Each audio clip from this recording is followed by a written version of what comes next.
Bangla news 24-এর official Facebook লাইভে সরাসরি যুক্ত হয়েছে আমি আরিফুল ইসলাম। এই মুহূর্তে আমরা রয়েছি রংপুর সিটি কর্পোরেশনের সামনে। যেমনটি জানেন যে ইজি বাইক এবং অটোরিকশার দাপটে অতিষ্ঠিত নগরবাসী প্রতিনিয়ত এই গুরুত্বপূর্ণ যে সড়কটি রয়েছে রংপুর সিটি বাজার, সেই বাজার দিয়ে পথচারী এবং মেডিকেলগামী যারা রোগী এবং রোগীর স্বজনরা রয়েছেন তারা কিন্তু প্রতিনিয়তই এই রোড দিয়েই তাদেরকে পারাপার করতে হয়, ফলে কিন্তু তারা অনেকটাই বিপাকে পড়ছেন। সেই সাথে একটি বিষয় যদি আপনাদেরকে জানিয়ে রাখি, 2010 সালে রংপুর বিভাগ গঠিত হবার পর 2012 সালে ঝন্টু সাবেক মেয়র তিনি অটোরিকশার এবং ইজি বাইকের লাইসেন্স নিয়ে বিষয়ে আলোচনা করেন।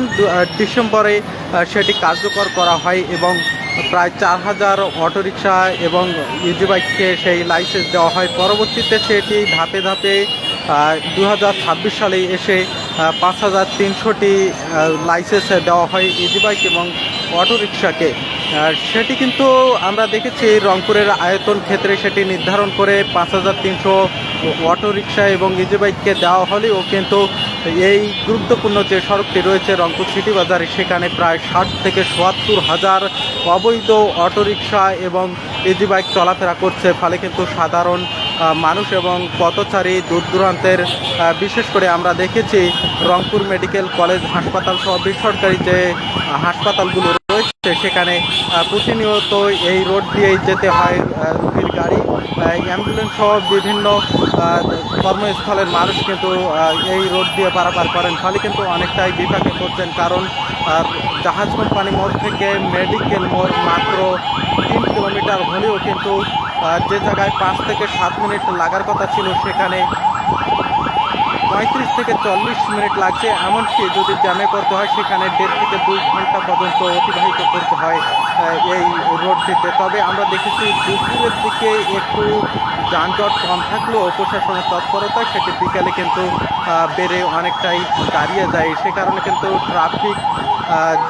ট্রাফিক নিয়ন্ত্রণে নিয়ে আসতে পারেন না, ফলে কিন্তু অনেকটাই বিপাকে পড়তে হয় নগরবাসীকে। আরেকটি বিষয় জানিয়ে রাখি, 2026 সালে বর্তমান যিনি জেলা প্রশাসক রয়েছেন তিনি কিন্তু এটি নিয়ে আলোচনা করেছিলেন। পরে যেহেতু এই দায়িত্বটি রয়েছে রংপুর সিটি কর্পোরেশনের, সেটি বর্তমান প্রশাসক মাহফুজুন নবী ডন সেটি কার্যকর এবং পদক্ষেপ নেওয়ার কথা থাকলেও পরবর্তীতে সেটি কোনো পদক্ষেপ নেওয়া হয়নি। ফলে কিন্তু অনেকটাই বিপাকে পড়তে হয় পথচারীদের। সেই সাথে আমরা দেখেছি অ্যাম্বুলেন্স প্রতিনিয়ত দিনে 60 থেকে ৭৭টি অ্যাম্বুলেন্স এই রোড দিয়ে পারাপার করতে হয়, কারণ কুড়িগ্রাম, লালমনি সহ উত্তর দিকে ঠাকুরগাঁও, পঞ্চগড় অর্থাৎ 5টি জেলা থেকেই এই রংপুর মেডিকেল কলেজ সহ বেসরকারি যে হাসপাতালগুলো রয়েছে এই রোড দিয়ে পারাপার করতে হয়। ফলে কিন্তু সঠিক সময়ে রোগী নিয়ে যেতে পারেন না, অনেকটাই বিপাকে পড়তে হয়। অনেক সময় অ্যাম্বুলেন্সে রোগী মারা যায়, এমনটিও আসলে আমরা তথ্য পেয়েছি। তবে যানজট নিরসনের জন্য সাধারণ মানুষ সেটি অনেকবারই আবেদন করা হলেও সেটি কিন্তু কোনো ধরনের কার্যকর করা হয়নি। আমরা বর্তমান যে পূর্ব দিকের চিত্রটি রংপুর সিটি কর্পোরেশনে সেটি দেখানোর চেষ্টা করছিলাম। একটু যদি আমরা ঠিক সিটি কর্পোরেশনের সামনে পশ্চিম দিকে একটু দেখানোর চেষ্টা করি, নিশ্চয়ই দেখছেন হাজার হাজার ইজি বাইক এবং অটোরিকশা চলাফেরা করছে এবং সেই সাথে কিন্তু আধা ঘন্টা 30 এবং 25 থেকে 20 মিনিট পর্যন্ত দাঁড়িয়ে থাকতে হয় রোড ফাঁকা না থাকার কারণে। কিন্তু অনেকটাই বিপাকে পড়ছেন। অনেক সময় সিটি কর্পোরেশনের যে গেটটি রয়েছে সেই গেট থেকে সঠিক সময় কিন্তু সিটি কর্পোরেশনের প্রশাসক মাহফুজুন নবী ডনও বের হতে পারেন না, এমনটি কিন্তু অভিযোগ অনেকেই করেছেন। তবে সাধারণ মানুষের যেটি দাবি যে ফ্লাইওভারের পাশাপাশি যদি পার্সোনাল একটি রোড করা যেত সেখানে সাধারণ মানুষ সহ তারা চলাফেরা করতে পারত।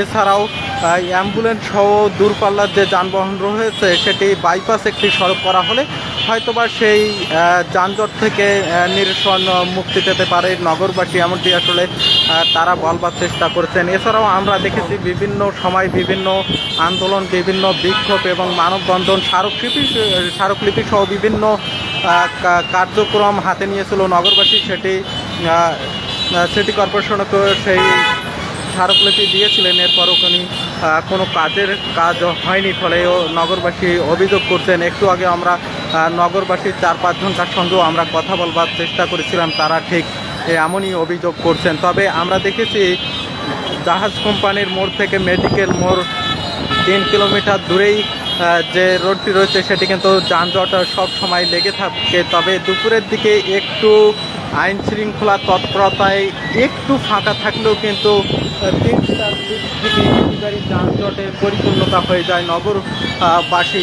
এছাড়াও যদি আরেকটি বিষয় জানিয়ে রাখি, জাহাজ কোম্পানি মোড় থেকে সাতমাতা রোড 4 কিলোমিটার এবং জাহাজ কোম্পানি থেকে মডার্ন মোড় যে রয়েছে 5 কিলোমিটার, অর্থাৎ দুই দিকেও কিন্তু যানজট অনেকটাই লেগে গেছে। কারণ দীর্ঘদিন ধরে সাতমাতা জাহাজ কোম্পানি 4 কিলোমিটার রোডটি কিন্তু ভাঙ্গায় জরাজীর্ণ থাকার কারণে ওই দিকে ইজি বাইক এবং অটোরিকশা চলাফেরা করতে পারেনি, সাধারণ পথচারীদের হেঁটেও যেতে হয়েছে, এমনটিও অভিযোগ অনেকেই করেছেন। তবে আমরা দেখেছি সেটি কার্যকর করার দাবি সিটি কর্পোরেশন জানিয়েছিলেন মাসখানেক আগেই, তবে সেটি কার্যকর সেটি চলছে এবং রাস্তার যে কাজ সেটিও চলমান রয়েছে সেটি দেখেছি। তবে বিশেষ করে যে বিষয়টি বারবার বলবার চেষ্টা করছেন এলাকাবাসী এবং নগরবাসী সহ সাধারণ মানুষ, রংপুর নগরীর যে গুরুত্বপূর্ণ সড়কটি রয়েছে, রংপুর সিটি কর্পোরেশনের যে গুরুত্বপূর্ণ সড়ক একটি সিটি বাজার, সেই বাজারের সামনেই প্রতিনিয়ত ইজি বাইক এবং অটোরিকশার দাপটে অতিষ্ঠিত নগরবাসী, সেটি নিরসনে কাজ করার দাবি বর্তমান সিটি কর্পোরেশনের প্রশাসক মাহফুজুন নবী ডনকে কাজ করার জন্য নগরবাসী বলেছেন। সেই সাথে আমরা দেখেছি রাস্তার দুধারে ফুটপাতে কিন্তু পরিণত হয়েছে, ফলে কিন্তু অনেকটাই রাস্তা সরু হয়ে এসেছে, ফলে কিন্তু যানজটের সংখ্যাটাও অনেকটাই বেড়ে গেছে, এমনটি দাবি আসলে যারা ইজি বাইক চালক এবং অটো চালক তারা কিন্তু বলবার চেষ্টা করছেন। যদি এই ফুটপাত যে রয়েছে, ফুটপাতের যে ছোট ছোট দোকানগুলো রয়েছে সেগুলো যদি সরিয়ে নির্দিষ্ট কোনো স্থানে সেটি তাদের ব্যবস্থা করে দেওয়া হয়, তাহলে প্রশস্ত যেমন রাস্তাটি বেড়ে যাবে, সেই সাথে কিন্তু সাধারণ যানবাহন ছোট বড় সেটি কিন্তু নির্বিঘ্নে চলাফেরা করতে পারবে। এবং বিশেষ করে আমরা যেটি দেখেছি যে অ্যাম্বুলেন্স রোগীর গাড়ি তারা কিন্তু দীর্ঘ সময়, যেখানে জাহাজ কোম্পানি মোড় থেকে মেডিকেল মোড় মাত্র 7 থেকে 8 মিনিটে তারা পৌঁছাতে পেত, সেখানে কিন্তু তাদের 15 থেকে 20 মিনিট লাগছে। এমনকি যদি জ্যামে পড়তে হয় সেখানে 1 ঘন্টারও বেশি অতিক্রম করতে হয়, কারণ যানজটে পড়ে থাকতে হয়। ফলে কিন্তু অনেকটাই রোগীসহ সাধারণ মানুষও পড়ছেন এবং রোগীর স্বজনদের বেশি ক্ষোভ এ বিষয়ে প্রকাশ করেছেন। আমরা গত পরশু দিন রংপুর মেডিকেল কলেজ হাসপাতালে গিয়েছিলাম, সেখানে একজন স্বজন রোগীর এমনটি আসলে অভিযোগ করবার চেষ্টা করছেন। তবে সিটি কর্পোরেশন যেটি বলবার চেষ্টা করছেন যে দ্রুত যানজট নিরসনের জন্য তিনি পদক্ষেপ নেবেন এবং বাইপাস কোনো সড়ক করা যায় কিনা সেই বিষয়ে তিনি একটু নজর রাখছেন, কারণ সরকারি কোনো রোড না থাকায় তিনি বাইপাস আপাতত দিতে পারছেন না। তবে পরিকল্পনা তিনি নিয়েছেন, দ্রুত সময় তিনি সেই পরিচালনা করবেন এবং যানজট নিরসনের বিষয়টি তিনি নজরে এসেছে এবং কাজ করবেন, সেই সাথে বাইপাসের চিন্তাও তার আছে, এমনকি আসলে বলবার চেষ্টা করছেন। এই ছিল রংপুর সিটি বাজার থেকে যানজটের সর্বশেষ তথ্য।